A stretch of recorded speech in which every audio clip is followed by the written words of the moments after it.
Hi folks, it's time for the final conclusions on the P20 Knockoff.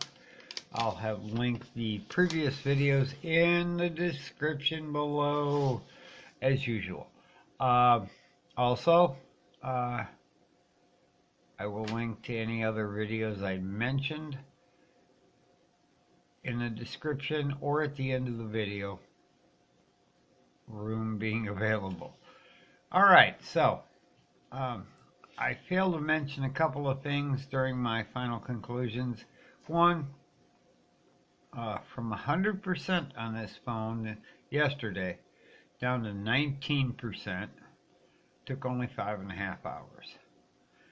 And I might have watched, I don't know, 4 or 5 videos on YouTube, checked a few websites, played around. All this being on Wi-Fi, by the way, which shouldn't use that much power, and with the screen brightness set at pretty much 50%.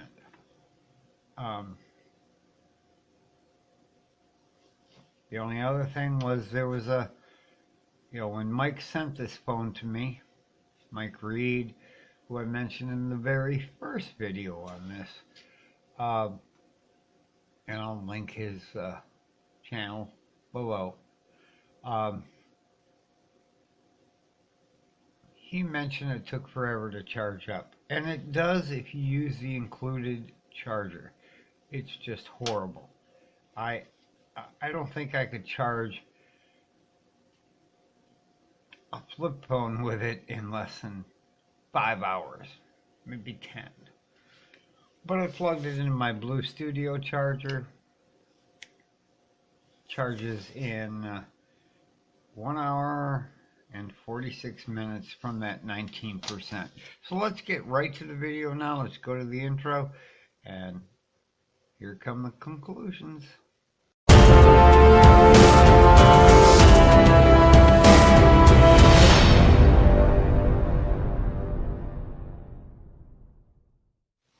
So folks, it's time for some final conclusions on the P20 Knockoff phone. Alright, let's go over the basics here. The screen doesn't look so bad. I've managed to install a lot of apps. It works pretty well. Battery life is, well, put it mildly, yeah, less than you would want. It will drop very, very quickly. And we went from 100 down to like 65 that I charged it, and then it dropped all by itself. Who knows why? It's not on cellular, of course. So that all works. You can close out of apps, but as we know, let's go over the pros and the cons. The pros are the screen doesn't look too bad. It really doesn't. I mean, this would work for somebody who is just getting into a smartphone. You can watch YouTube on it. It does very well with YouTube. Let's, oh boy, I'm going to try to give you an example here.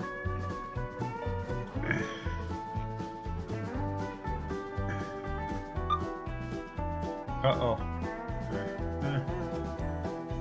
We're just going to try.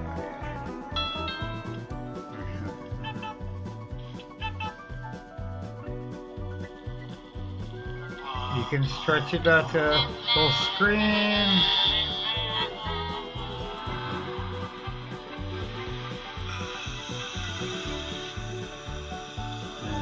Why sacrifice good looks to drive a hybrid? The only one. And it doesn't sound bad or look horrible, but all that being said, it's a serviceable phone. Now, biggest problem with it is, I looked up IEMI numbers last night. try to check out what bands this was on, and a few other things. You know what I found out? This thing pops back as some kind of Samsung Galaxy S7. Really? But yet, it still pops up, you know, in my testing, showing a 4.47 inch screen, which is something from the dark ages of cell phones. Best asleep, keep doing stuff with it. I guess I should have said that better. It takes horrible pictures in low light. The camera app is terrible. It'll run Play Store, you know. Probably would make phone calls, but I can't determine what band it's on. And the phone I currently use uses micro SIM. This thing uses a nano SIM, and I'm not going to run out and get a SIM card just to find out it doesn't work. So I can't verify that anywhere. There are no stats out there telling me whether that's true or not.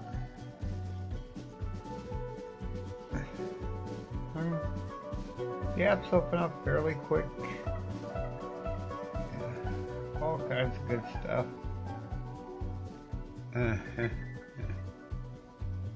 And from the functional end, yeah, if they were selling it for, say, $70, it might be good. But in truth, it's only got 1 gig of RAM as far as we can tell. Check my last video. Everything, almost everything, pointed to that is the actual amount of RAM. It just, I can't recommend buying this phone. The screen is huge.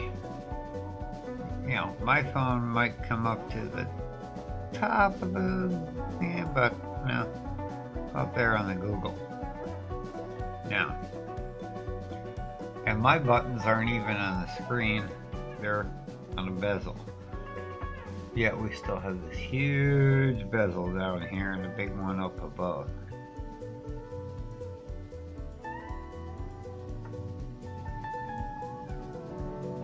Now, I'm not all into bezel-less phones.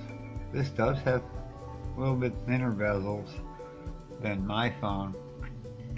And about here, I'm going to insert a Geekbench test result and compare it to my Blue Studio Energy 2 from 2015 and this, which is a supposed P90, which it isn't, of course. So let's look at those benchmarks right now, and there'll be some red text on them. I keep hitting the wrong phone to try to break.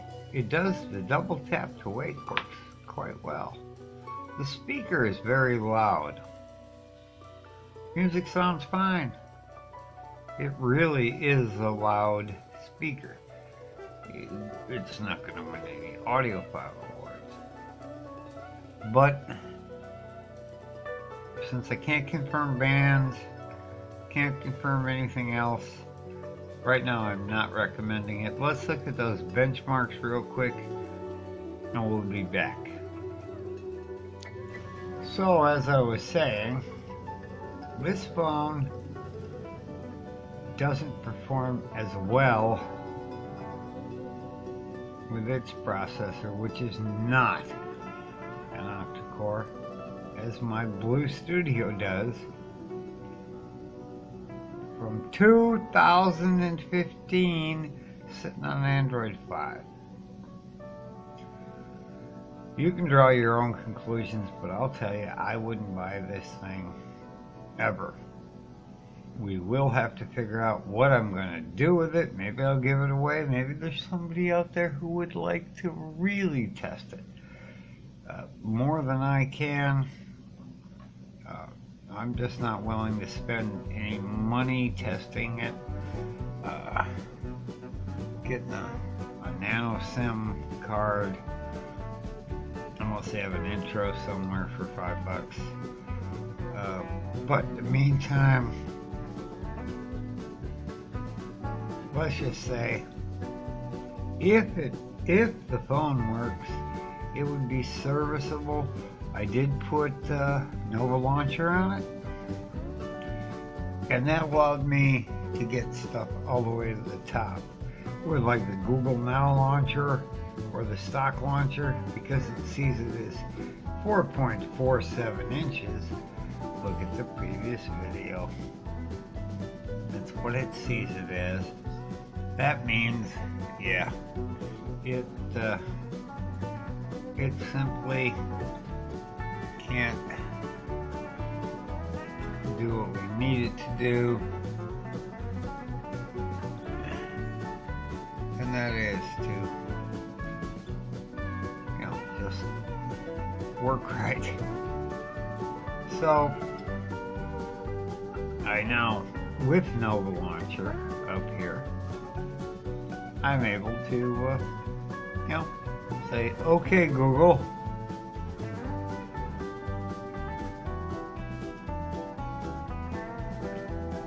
show results for P20 Knockoff.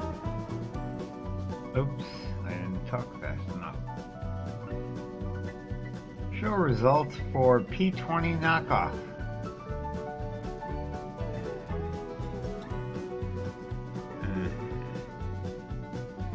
Here you go.